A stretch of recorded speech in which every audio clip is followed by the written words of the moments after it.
Salam. Dans cette vidéo, nous allons analyser un verset, qui nous conte, un discours d'Aïssa, paix sur lui. C'est le premier discours, du messager d'Allah, à la communauté des enfants d'Israël. Il commence sa présentation, avec les paroles suivantes. Dans ce verset 49, de la sourate 3.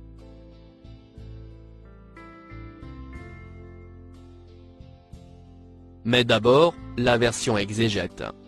Et il sera le messager, aux enfants d'Israël, et leur dira, en vérité, je viens à vous, avec un signe de la part de votre Seigneur. Pour vous, je forme de la glaise, comme la figure d'un oiseau, puis je souffle dedans, et, par la permission d'Allah, cela devient un oiseau.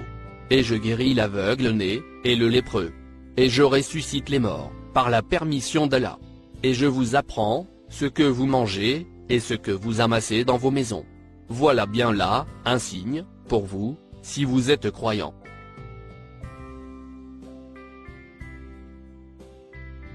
Que pensez-vous de tout ça? Un homme peut-il vraiment ressusciter des morts? Il n'y a pas à douter. C'est tout simplement impossible. Vous serez fou de croire à de telles balivernes.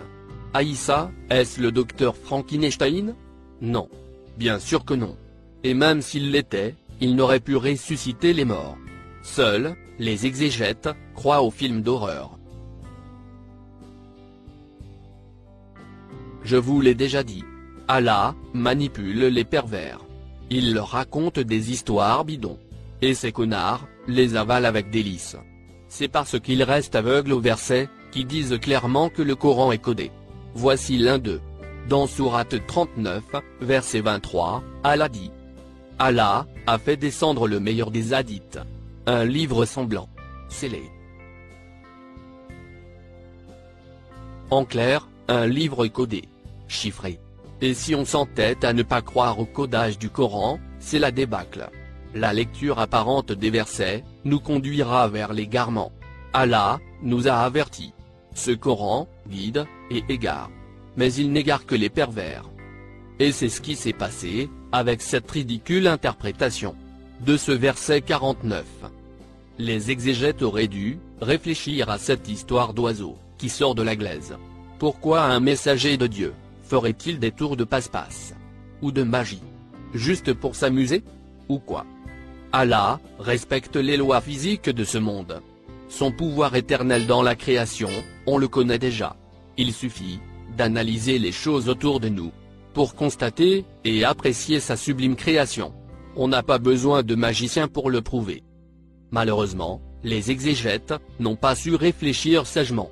Ou peut-être l'ont-ils fait délibérément. Allez savoir. Bon. Oublions ces imbéciles pour le moment. On va essayer de décoder ce verset convenablement, Inch'Allah. On commence par le mot en surbrillance jaune. Il se prononce akloukou. Il vient du verbe kalaka. Il a plusieurs significations et synonymes. Il signifie couramment créer, inventer, sortir du néant. Sur ce texte, on a le verbe kalaka. Nous lisons kalaka, des paroles. Il invente des paroles. Ce qui signifie qu'Aïssa apporte des paroles avec lui. Ni plus, ni moins. Encore. Kalaka, les murs, les parois. Il a enduit les murs, les parois. Pour les rendre plus lisses. Plus doux, au toucher. Ce qui signifie que les paroles d'Aïssa sont faciles à saisir. Ces paroles captent l'attention des gens. Maintenant le mot, en surbrillance bleue. Il se prononce, tin. Il désigne couramment l'argile. Mais encore. Sur ce texte, on a le verbe tana. Tana, Allah, son serviteur, sur le bien et le mal. Il l'a façonné de sorte, à ce qu'il soit capable de faire la différence, entre le bien, et le mal. Encore. Il y a une sorte d'argile, dont on se sert pour la cure. Pour se laver. Encore. On a le nom commun, El Atian. Ce qui se traduit par, ce qui se rapporte aux argiles. On lit sur ce texte. Terre contenant des argiles. Terre bonne à cultiver.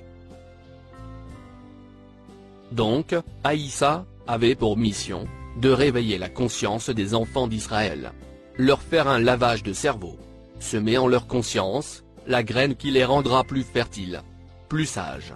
Ces derniers étaient désorientés par la manipulation sournoise de leurs exégètes. Et oui, les enfants d'Israël aussi sont victimes de mensonges dans leur religion. D'ailleurs les chrétiens aussi. Il y en a qui adorent Aïssa. Paix sur lui. C'est Aïssa qui a rendu le porc licite. Ce sont les savants des Juifs qui l'ont interdit à leur peuple. La Torah aussi est codée. Le verset qui parle du sanglier est codé. Il n'a rien à voir avec le sanglier, ni le porc. Exactement comme le Coran.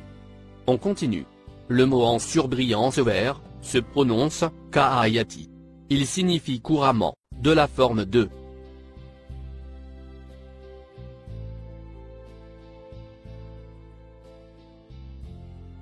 Mais encore. On trouve le nom commun, El-Leyou. Nous lisons. El-Leyou. Invitation à manger et boire. Aïssa invite les gens à bien comprendre ces paroles. C'est le sens figuré du manger et boire. Boire des paroles. Bien les enregistrer dans la tête. Maintenant le mot, en surbrillance gris. Il se prononce, est haïr.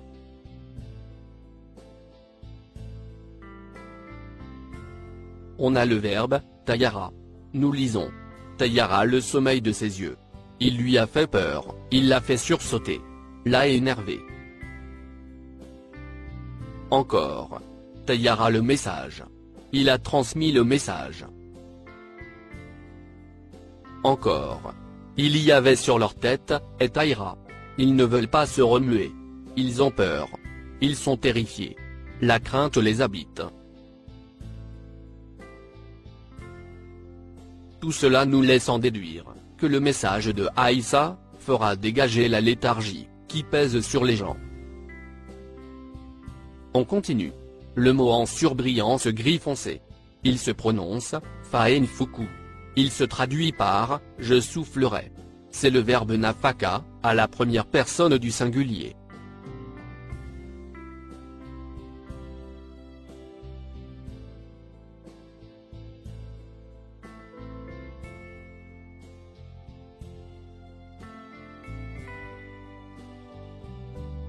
Voyons le dico.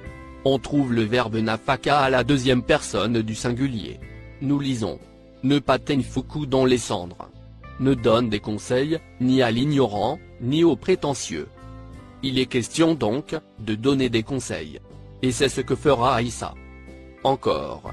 Nafaka la chose. Il l'a éloigné de lui. Aïssa mettra fin à l'ignorance des gens, sur certaines choses. Encore. On a le nom commun, Einefku, qui signifie, la grandeur, la fierté.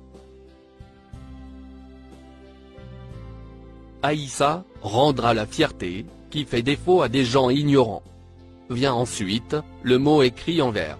Il se prononce, Oubriou. Ce mot, vient du verbe baraa. Il signifie, innocenter, guérir. C'est le deuxième verbe, qui a dérouté les exégètes. Ils ont interprété le mot, Oubriou, par le verbe guérir. Ils ont mal choisi. Voyons le dico. On trouve le verbe, baraa. Nous lisons. Il est abraa. Il est venu avec des preuves. Encore. Il est abraa. Il est venu avec des miracles.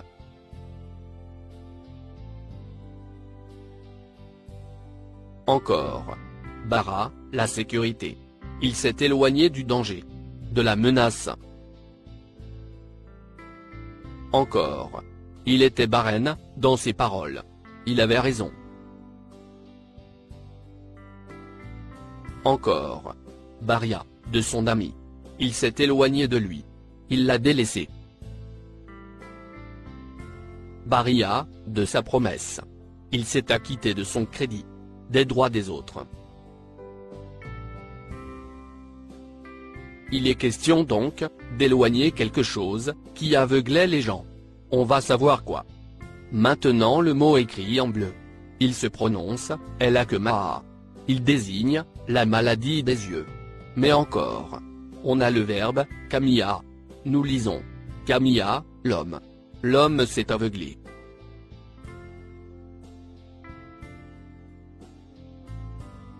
Encore. Camilla, le jour. La poussière cache la clarté du soleil.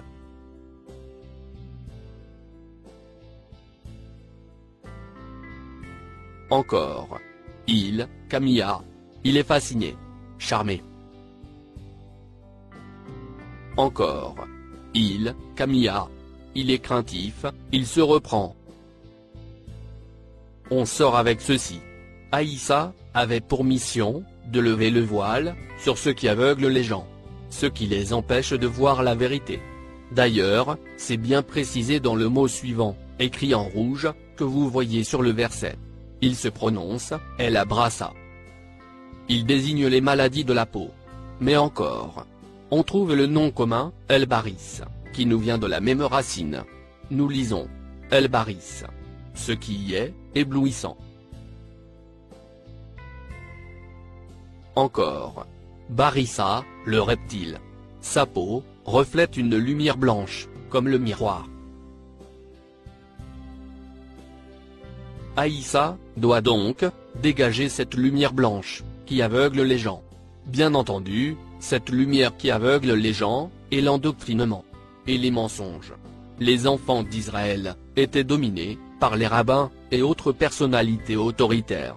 Ces derniers les ont complètement égarés, avec leurs mensonges concernant la religion. Exactement, comme aujourd'hui, les musulmans. Les ulémas les ont atomisés avec leurs mensonges. Bref. Aïssa avait pour mission éradiquer tout ce qui est faux. Maintenant, le dernier mot, écrit en violet. Il se prononce El Mauta. Il désigne les morts. Morts de quoi, et comment? Nous allons le voir.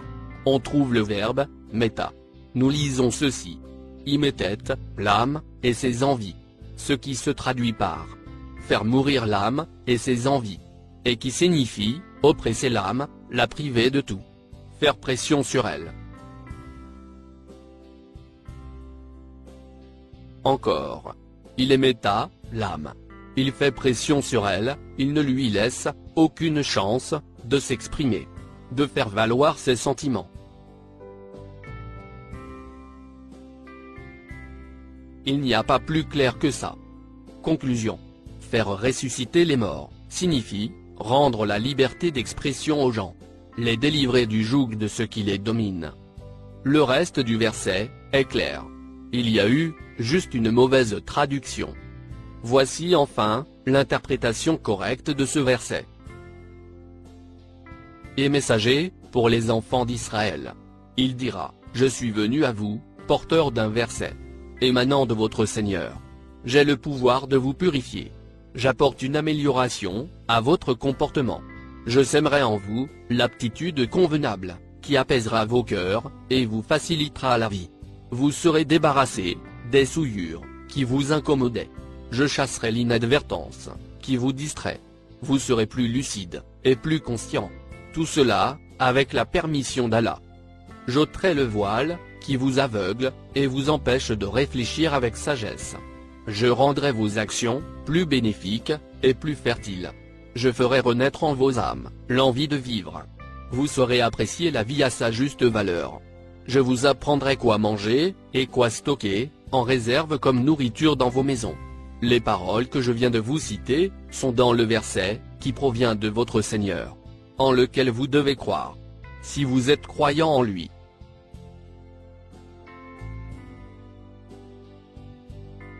En fin de compte, Aïssa n'est ni un magicien, ni un dieu, capable de créer des êtres vivants, ni de faire ressusciter les morts. Ce pouvoir n'appartient qu'à Allah, le créateur de toutes choses.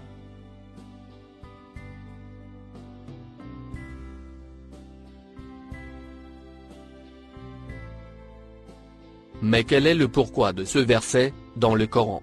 Allah raconte à son messager l'histoire de Aïssa et les enfants d'Israël. Allah ne raconte rien pour ne rien dire.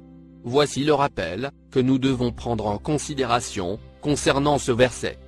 Allah nous conseille de rester vigilants. Faire attention à ce que racontent nos dirigeants concernant la religion, pour ne pas tomber dans le même piège. dans lequel sont tombés les enfants d'Israël. Ne jamais suivre, aveuglément, ce que racontent nos dirigeants. Toujours bien réfléchir à ce qu'on puisse nous proposer, dans la conduite de notre vie privée. En clair, Allah nous invite à prendre en exemple ce qui est arrivé aux enfants d'Israël. Les charlatans et les menteurs ont toujours existé. Et ils existent toujours. Si les enfants d'Israël étaient devenus moribonds avant l'arrivée de Aïssa, c'est bien dû aux mensonges que leur racontaient les rabbins de l'époque. Allah nous conseille à travers ce verset de faire attention aux mensonges des gens. Merci de votre attention. Salam.